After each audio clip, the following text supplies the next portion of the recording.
Hello friends, welcome back. I am Vivek Singhal from tradingwithvivek.com। और आज हम बात करने वाले हैं एसबीआई के बारे में। एसबीआई को लेकर ये एक आप कंप्लीट एनालिसिस मान सकते हो। और चीज़ों को कंप्लीटली समझ लेना सबसे ज़्यादा इम्पोर्टेंट रहता है जब खासतौर से उसमें हम पैसे लगाने की बात कर रहे हों। यहाँ एसबीआई को लेकर काफ़ी चीज़ें हैं।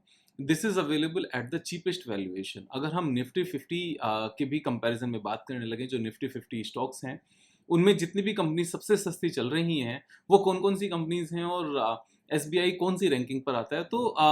आज की जो ये वीडियो है, इससे आपको काफ़ी कुछ सीखने को मिलेगा। पूरी वीडियो ध्यान से देखना।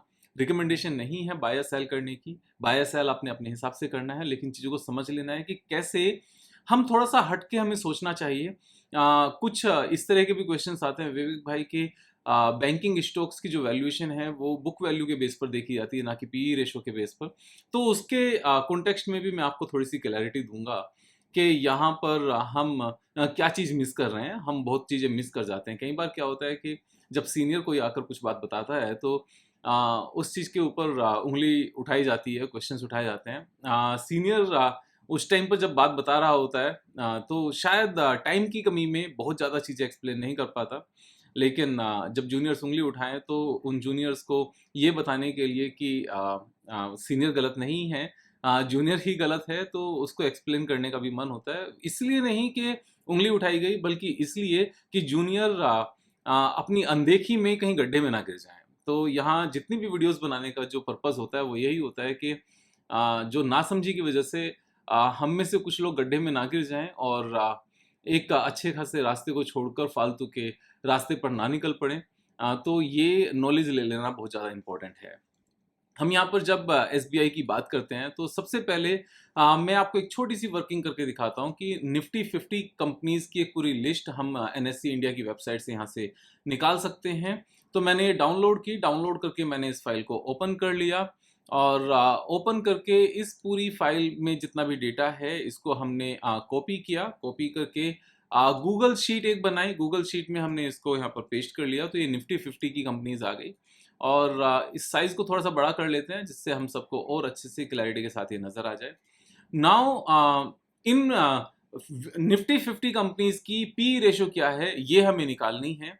इसको निकालने के लिए बड़ा सिंपल सा तरीका है। हम स्क्रीनर डॉट इन पर गए, स्क्रीनर डॉट इन पर जाकर स्क्रीन्स पर गए और यहाँ पर क्रिएट न्यू स्क्रीन किया। यहाँ पर हमने क्या किया, market capitalization more than 10,000 crore, यानी कि 10,000 करोड़ से जितनी भी मार्केट कैपिटलाइजेशन वाली कंपनी है, वो सारी हमारी निकल कर आ गई। These are 395 companies.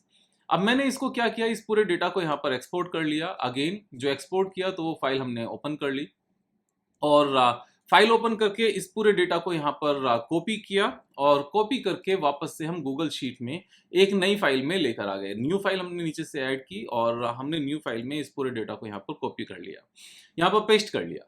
So paste करके अब ये पूरा डेटा है। Now these are 360 companies. मैं ये एज्यूम करके चल रहा हूँ कि इन 360 कंपनीज में वो 50 कंपनीज होंगी। क्यों? क्योंकि निफ्टी 50 की कंपनीज की जो मार्केट कैपिटलाइजेशन है, आई एम एज्यूमिंग कि वो 10,000 करोड़ से ज़्यादा की ही है और 10,000 करोड़ से ज़्यादा वाली जब हमने 360 कंपनीज को निकाल लिया, तो निफ्टी 50 उसका पार्ट होंगी।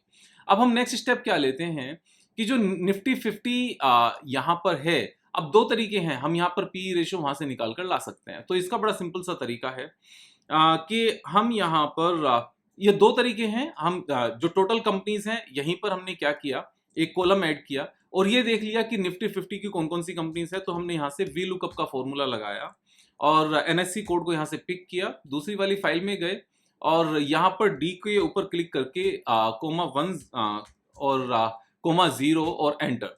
तो यहाँ पर ये एनए इसलिए आ गया क्योंकि 361 निफ्टी 50 का पार्ट नहीं है। हम सबसे नीचे गए और ये सारी ही हमने यहाँ पर कंट्रोल वी करके पेस्ट कर ली। अब जो भी निफ्टी 50 की कंपनीज हैं, उनके आगे यहाँ पर सिंबल आ गया क्योंकि हमने निफ्टी 50 वाली फाइल से इसको पिक कर लिया। आप पूरी वीडियो को दोबारा से देखोगे तो थोड़ी सी एक्सेल आपको समझ में आ जाएगी कि एक्सेल को कैसे यूज करते हैं अपने फेवर में, इस तरीके से। अब मैंने क्या किया यहाँ पर, ये क्योंकि फॉर्मूला लगा हुआ है, फॉर्मूला हटाने के लिए कंट्रोल सी किया और गूगल शीट में शिफ्ट कमांड वी किया, तो ये सारे फॉर्मूले हट गए और ये एब्सोल्यूट टर्म्स में हमारी नजर आ गई। अब ये जो कंपनीज हैं, इन कंपनीज का मैंने नाम दे दिया निफ्टी 50 कंपनीज हैं और हमने इस पूरे डेटा को यहाँ पर फिल्टर लगाया, फिल्टर का ऊपर सिंबल है, और फिल्टर लगाने के बाद में इसको सॉर्ट कर लिया A to Z। तो A to Z करने से सारे नेम्स आ गए, और नीचे जो NA है इन सब का अब हमारा कोई रोल नहीं है। इस पूरे डेटा को हमने डिलीट कर दिया। पूरे को डिलीट करके अब हमारे पास कितनी कंपनीज बची? हमारे पास यहाँ पर 51 कंपनीज हैं। 51 इसलिए क्योंकि जियो फाइनेंशियल फिलहाल निफ्टी 50 का पार्ट है। अभी 29 अगस्त को ये यहाँ से निकल जाएगा, और यहाँ से निकलने के बाद में यहाँ पर वापस से 50 कंपनीज बच जाएंगी। तो इस तरीके से हमने क्या किया, जो ये मास्टर डेटा है जहां पर सारे रेशोज हैं, ये सारे रेशो हमारे पास निकल कर आ गए निफ्टी 50 के, और ये निफ्टी 50 कंपनीज निकल कर आ गई विद ऑल द रेशोज, सारे डेटा के साथ ही निकल कर आ गई। अब जब हमारी ये सारी निकल कर आ गई, अब हम इसमें क्या देखते हैं कि जो पी रेशो है, पी रेशो को हम सस्ते से ज्यादा की तरफ हम यहाँ पर देख लेते हैं, जैसे price to earning ratio. This is the column. इस कॉलम हम यहाँ पर क्या करते हैं, इसको थोड़ा सा और बड़ा कर सकते हैं कि और अच्छे से चीजें नजर आ जाएं। यस, और हम यहाँ पर एक सर्किट भी लगा सकते हैं, मीन्स यहाँ पर फिल्टर लगा सकते हैं। हम व्यू में गए और फ्रीज पेन किया, फ्रीज पेन करके हमने ऊपर की 2 रोज को यहाँ पर 3 रोज को हमने यहाँ पर फ्रीज कर लिया। 3 को करने की जरूरत नहीं है, सो यहाँ पर 2 को फ्रीज कर लेते हैं, और हमने यहाँ पर 2 को फ्रीज किया, और हम सिर्फ और सिर्फ ऊपर का किया। अब लेफ्ट में हम ए और बी कॉलम को भी हम कर लेते हैं यहाँ पर फ्रीज में, नंबर ऑफ कॉलम्स 2 कॉलम्स। अब जो ऊपर का डेटा है वो एज इट इज रहेगा, नीचे का डेटा लेफ्ट वाला एज इट इज रहेगा, सिर्फ बीच के डेटा को ऊपर नीचे हम कर पाएंगे, जिससे हम हेडिंग सारी की सारी साथ के साथ देख सकें। अब हम वापस से प्राइस टू अर्निंग पर जाते हैं, जहां ये है price to earning. This is the PE ratio, यहाँ पर this is the PE ratio, और इसको छोटे से बड़े की तरफ हम ले आते हैं। हमने यहाँ पर सर्किट जो फिल्टर है इसको Z to A किया, या फिर A to Z करेंगे जिससे छोटे से बड़े की तरफ आ जाए। तो आज की डेट में जो सबसे सस्ती पीई रेशो के हिसाब से कंपनी है, that is BPCL, second is Coal India, third is ONGC, and fourth is State Bank of India. Now जो BPCL है, कोल इंडिया है, एंड ONGC है, ध्यान से समझना, these 3 companies are basically commodity driven companies. इनके जो यहाँ पर प्राइसेस है या जो प्रॉफिटेबिलिटी है, जो मार्जिन है, वो इस चीज के ऊपर डिपेंड करते हैं कि इंटरनेशनल मार्केट में गैस के प्राइसेस क्या हैं और क्रूड के प्राइसेस क्या हैं। क्योंकि गैस के प्राइसेस और क्रूड के प्राइसेस ये इंटरनेशनली सेम रहते हैं, अपनी डोमेस्टिक करेंसी के कन्वर्जन के हिसाब से उसको कन्वर्ट करना पड़ता है, अदरवाइज डॉलर टर्म्स में सेम रहते हैं। तो अगर एडवर्स इंपैक्ट आए तो इनकी प्रॉफिटेबिलिटी के ऊपर सीधा सीधा इंपैक्ट आता है, क्योंकि जो प्रोसेसिंग कॉस्ट है वो सेम रहती है और मार्जिन अपने कम हो सकते हैं। तो ऐसे में इन 3 कंपनीज का पी रेशो कम होना समटाइम्स नजर आता है, समझ में आता है, लेकिन ये भी सस्ते ही हैं इस टाइम पर। मैं इनको लेकर अलग से तीनों की कंप्लीट स्टडी की वीडियो बनाऊंगा। लेकिन जो एक कन्वेंशनल बिजनेस है जहां पर इस तरह की कोई प्रॉब्लम नहीं होती, वो स्टेट बैंक ऑफ इंडिया आज की डेट में 7.61 के पीई पर है, और इससे अलग कोई भी कंपनी इतने सस्ते पीई पर नहीं है। सबसे ज्यादा महंगी जियो फाइनेंशियल को हम 5420 पीई की बात करते हैं, इसको लेकर मैं अलग से वीडियो बनाऊंगा कि इसको यहाँ पर पीई के हिसाब से नहीं देखना है, डिफरेंट पॉइंट ऑफ व्यू से देखना है। बट अगेन कुछ कंपनीज हैं, Apollo Hospital, this is trading at 104 PE, Adani Enterprises 102 PE, HDFC Life 94 PE. तो ऐसा नहीं है कि सिर्फ अदानी के स्टॉक्स ही 100 पीई पर होते हैं, बाकी भी होते हैं। एनीवेज अदानी की बात नहीं करते, SBI की बात करते हैं। 7.61 इज द पीई रेशो।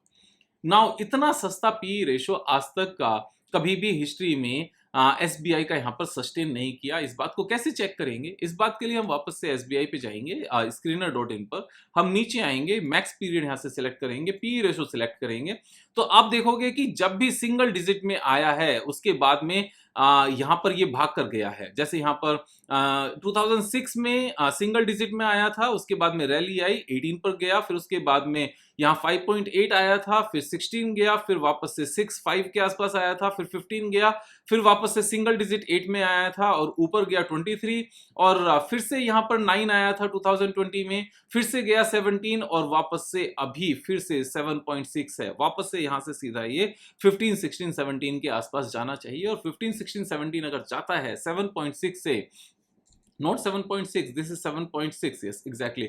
सो यहां से डबल सीधा सीधा है पीई एक्सपेंशन के हिसाब से, and not only PE expansion के हिसाब से डबल है। अगर यहां पर नेट प्रॉफिट साथ के साथ बढ़ता है और जो बढ़ेगा ही फॉर श्योर, तो यहां पर ये डबल से भी ज्यादा का है।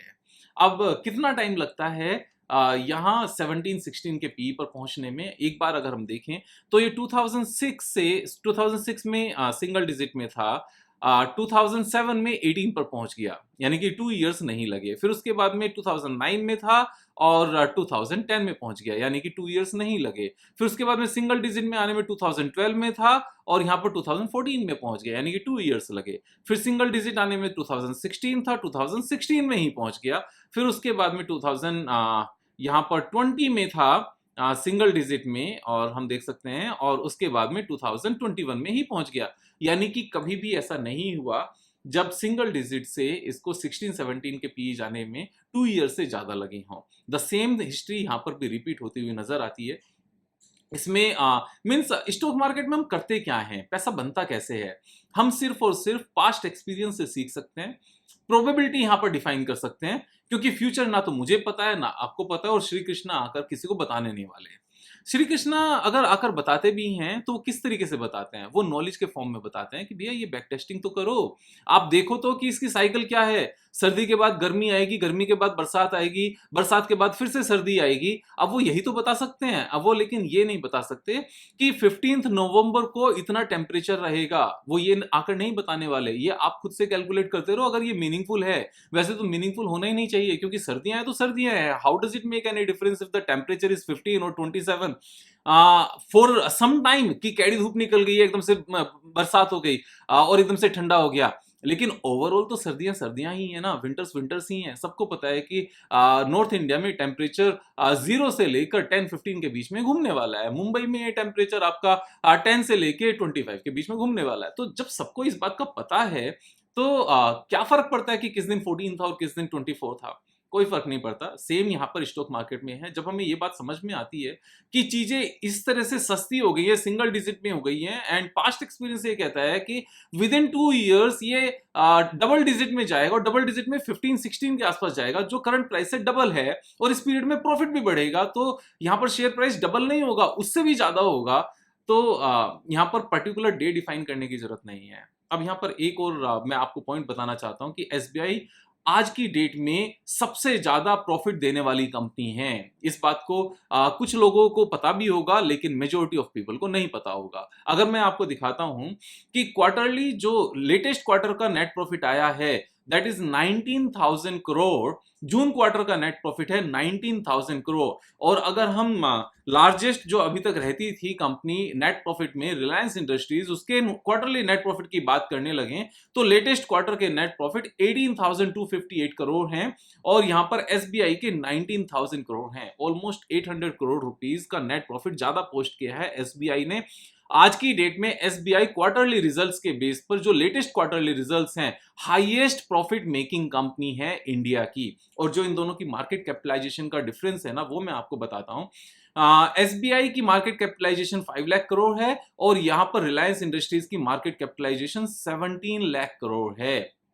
और ये 17 लाख करोड़ जियो फाइनेंशियल्स के यहां पर सेपरेट होने के बाद है, अदरवाइज ये 18 लाख करोड़ थी, means 3.5 times. I am not saying कि SBI will become the Reliance Industries, लेकिन आपके सामने एक पॉइंट रख रहा हूं कि ये कितना बड़ा गैप है। ये गैप ज्यादा टाइम तक चलते नहीं है। और यहां पर एक और चीज मैं बताना चाहता हूं, एसबीआई यहाँ से फर्दर लगातार ग्रो ही करेगा। इंडियन इकोनॉमी अगर ग्रो करेगी तो ये बैंकिंग कंपनीज ग्रो करेंगी ही करेंगी, उसमें किसी तरह का डाउट होता ही नहीं है।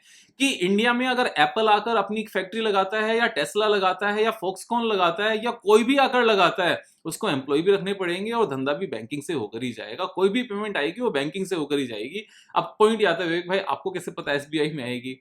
हर कोई जब मार्केट में 4 दुकानें खुलती हैं ना, तो कोई कस्टमर किसी के पास जाता है, कोई किसी के पास जाता है, कोई किसी के पास जाता है। हर किसी के पास अपना अपना हिस्सा आ जाता है। ऐसा नहीं होता कि 3 बंद रहेंगे और सिर्फ एक ही के पास ग्राहक आएगा। वो सिर्फ तब होता है अगर 3 की यहाँ पर कोई प्रॉब्लम है और एक की कोई प्रॉब्लम नहीं है। जो बड़े बैंक्स हैं, SBI, Kotak, HDFC, axis, IndusInd bank और एचडीएफसी बैंक, आईसीआईसीआई बैंक, ये सब बराबर ही हैं, क्योंकि इंटरेस्ट रेट सेम है, यहाँ पर बाकी फैसिलिटीज सेम है, जो इंटरनेट बेस्ड, टेक्नोलॉजी बेस्ड यहाँ पर फैसिलिटीज हैं वो सारी सेम हैं। अब वो डिफरेंसेस नहीं है यहाँ पर कि सरकारी अलग है और वो अलग है। और बड़े लोन की जहाँ तक बात करते हैं ना, वहाँ तो ये फैसिलिटी का पॉइंट ही नहीं होता। वहाँ फैसिलिटी अपने आप से मिल जाती है, क्योंकि वहाँ पर आपको जूनियर स्टाफ के साथ डील नहीं करना पड़ता। वहाँ पर जो रीजनल मैनेजर्स होते हैं ना बैंकिंग के, वो सीधे सीधे डील करते हैं जब 1000-2000 करोड़ के लोन देने की बात होती है। तो ये प्रैक्टिकल पॉइंट्स हैं जो हमें समझने की जरूरत है। अब रिलायंस इंडस्ट्रीज के नेट प्रॉफिट से भी ज्यादा बड़ा नेट प्रॉफिट है। अब एक जो सबसे इंपॉर्टेंट पॉइंट यहां पर काफी लोग बात करते हैं, विवेक भाई, इसमें एनपीए भी देखना होता है, बाकी चीजें भी देखनी होती हैं। तो मतलब ऐसा लगता है क्या कि विवेक भाई एनपीए नहीं देखता होगा, विवेक भाई सिर्फ और सिर्फ अपने पैसे ऐसे ही लगा देता है। तो जहां तक एनपीए की बात है, आप ये लास्ट 2 क्वार्टर्स के यहाँ पर एनपीए देखो, लास्ट 4 क्वार्टर्स के एनपीए देखो। Is it not the lowest ever net NPA? सबसे कम नहीं है क्या आज तक का? क्या जो ग्रोस एनपीए है वो आज तक का सबसे लो ग्रोस एनपीए नहीं है क्या? यहाँ पर ये सारी चीजें मैं भी देख चुका हूँ। साथ में जब हम बुक वैल्यू की बात करते हैं कि इसको बुक वैल्यू से भी कंपेयर करना चाहिए, तो ये एक नई चीज मैं आपको समझाता हूँ। किसी भी कंपनी के केस में बुक वैल्यू से तब यहाँ पर एक तरह से इसको एनालाइज किया जाता है, समझा जाता है कि बुक वैल्यू से भी इतना सस्ता चल रहा है, जब उस कंपनी के सर्वाइवल के ऊपर क्वेश्चन हो। जब किसी भी कंपनी के सर्वाइवल के ऊपर क्वेश्चन आता है ना, तो ये क्वेश्चन निकल, ये एक जस्टिफिकेशन निकल कर आती है that stock price is trading eight 30 and book value is 100। तो अगर सपोज कंपनी लिक्विडेशन में भी चली गई, तो 100 रुपीज का माल अगर मार्केट में 80 का भी बिकेगा और 30 का स्टॉक प्राइस है, तो भी अपने पैसे रिकवर हो जाएंगे। जब कंपनी यहां पर सर्वाइवल के बदले ग्रोथ की तरफ जा रही हो ना, उस टाइम पर बुक वैल्यू को कंसीडर नहीं किया जाता। उस टाइम पर सिर्फ और सिर्फ पी रेशो को कंसीडर किया जाता है। और अगर पी रेशो तब भी सस्ता है जिस टाइम पर हाईएस्ट एवर नेट प्रॉफिट है क्वार्टरली बेसिस पर, एंड हाईएस्ट एवर अपनी कंपनी का तो छोड़ो, जितने भी इंडिया में लिस्टेड कंपनीज हैं, स्टेट बैंक ऑफ इंडिया का लेटेस्ट क्वार्टर का नेट प्रॉफिट बाकी सारी 6000 लिस्टेड कंपनीज से ज्यादा है। आप इस बात को समझकर देखो। और जब ये 6000 कंपनीज से ज्यादा है, तो मुझे नहीं लगता कोई भी अनलिस्टेड कंपनी इंडिया की ऐसी होगी जिसका एक क्वार्टर का, लेटेस्ट क्वार्टर का नेट प्रॉफिट एसबीआई से ज्यादा होगा। तो आप इस बात को मानकर चल सकते हो कि हिंदुस्तान की जितनी भी कंपनीज हैं, उन सब कंपनीज में स्टेट बैंक ऑफ इंडिया का लेटेस्ट क्वार्टर का नेट प्रॉफिट सबसे ज्यादा नेट प्रॉफिट है। तो ऐसे में ये क्वेश्चंस खत्म हो जाते हैं कि ये कंपनी कर कैसा रही है। जब यहां पर किसी स्टूडेंट के क्लास में भी सबसे ज्यादा नंबर आए, कॉलेज में भी आए, उसके बाद यूनिवर्सिटी में आए, उसके बाद स्टेट में आए, उसके बाद में इंडिया में आए, और इंडिया में जो टॉपर हो, AIR 1, ऑल इंडिया रैंक 1, उसके ऊपर ये क्वेश्चन मार्क नहीं लगाए जाते कि ये पढ़ता भी है या नहीं पढ़ता है। आप समझ रहे हैं मेरी बात को? तो बुक वैल्यू यहां पर इसलिए इंपॉर्टेंट नहीं होती। बुक वैल्यू वहां इंपॉर्टेंट होती है जहां पर सर्वाइवल का क्वेश्चन हो कि जिंदा भी बचेगा या मर जाएगा। जहां पर वो AIR 1 में हो, वहां सर्वाइवल नहीं देखा जाता, वहां ये देखा जाता है कितना और ग्रो करेगा, कितनी फास्ट ग्रो करेगा, ये तो रुकने का नाम ही नहीं ले रहा है। तो हमें एक्चुअल में कई बार क्या होता है कि हमने उतना समझा नहीं होता, और हम सीधे सीधे क्वेश्चन मार्क लगा देते हैं। क्वेश्चन मार्क नहीं लगाने होते, यहाँ पर समझने की कोशिश करनी होती है। यहाँ पर एक रिक्वेस्ट फॉर्म में क्वेश्चंस डालने होते हैं, क्वेश्चन मार्क लगाने नहीं होते। कि हमें ये बात समझ नहीं आई, थोड़ा सा क्लियर करेंगे क्या? ये नहीं कि अरे यार इसको क्या पता है। एनीवेज, अगर आप ये भी समझते हो ना कुछ कि कुछ नहीं पता है, सो आई एम फाइन। इफ अगर कुछ नहीं पता होकर अपना पैसा बनता है, तो बस पैसा बनाने का ही मकसद है स्टॉक मार्केट में। और मैं आपको भी सबको एक ही चीज समझाता हूँ, स्टॉक मार्केट में सिर्फ एक ही मकसद लेकर आओ, that you are here to make money, not to become a hero. यहाँ हीरो बन के कुछ नहीं रखा। जो हीरो बनते हैं ना, अभी my wife was showing some screen shots and some videos कि देखो ये कोई भैया भैया करके हैं, और ये एफेंडो के इतने सारे स्क्रीनशॉट्स डालते हैं, और कुछ स्क्रीनशॉट्स में वो एडिट करना भूल गए, जहां पर सेल लिखना था प्रॉफिट बुकिंग के टाइम पर, वहां पर भी बाय लिखा हुआ है, वो ऑप्शंस कॉल्स थी। तो यहाँ हीरो बनने की जरूरत नहीं है, झूठ मूठ बोलकर यहाँ सच्चे बने रहो, पैसे कमाओ, और जिस तरीके से पैसा बनाया गया है उन चीजों को सिंप्लिसिटी के साथ शेयर करो। मैं यही करता हूँ, और मैं आप सबको यही बताना चाहता हूँ कि आप भी जब लर्निंग करो तो हम्बल होकर लर्निंग करो, क्योंकि यहाँ पर बड़े बनकर लर्निंग नहीं होती। लर्निंग सिर्फ तभी हो सकती है जब टीचर को ही बड़ा माना जाए और टीचर की बात को समझा जाए और उसकी बात को समझकर यहाँ पर इम्प्लीमेंट किया जाए और उसको यहाँ पर बैक टेस्ट किया जाए और थोड़ा सा यहाँ पर पसीना बहाया जाए। पसीना बहाने का मतलब ये है थोड़े से आवर्स स्पेंड किए जाएं। सैटरडे संडे कॉर्पोरेट लाइफ के बाद जब हम 5 डेज वर्क कर लेते हैं तो उसके बाद ये वेस्ट करने के लिए नहीं होते, ये एक्स्ट्रा एफर्ट्स अपनी लाइफ को बेहतर बनाने के लिए करने होते हैं। तो कुछ छोटे छोटे से चेंजेस हैं आप लेकर आओ। मुझे थोड़ा सा अफसोस होता है उस टाइम पर जब छोटे छोटे बच्चे 4 दिन 4 चीज़ सुन के इधर उधर और बड़ी बड़ी बातें करते हैं, तो मुझे ये लगता है कि ये किस दिन समझेंगे और अगर नहीं समझे तो इनका जीवन ऐसे ही बेकार हो जाएगा, व्यर्थ हो जाएगा। तो ये थोड़ा-सा अफ़सोस होता है और इसीलिए मैं वीडियोज़ में इन सब बातों का ज़िक्र भी करता हूँ, जिससे शायद कुछ लोगों को तो समझ में आए, क्योंकि मकसद एक ही है, समझाना, दूसरा मकसद नहीं है यहाँ पर। तो मैं समझाता रहूँगा, आप समझते रहिए। दोस्तों के साथ शेयर करना है, सब्सक्राइब करना है और सब्सक्राइब कराना है। कल फिर मिलेंगे एक नए वीडियो के साथ, तब तक जय हिंद, जय भारत।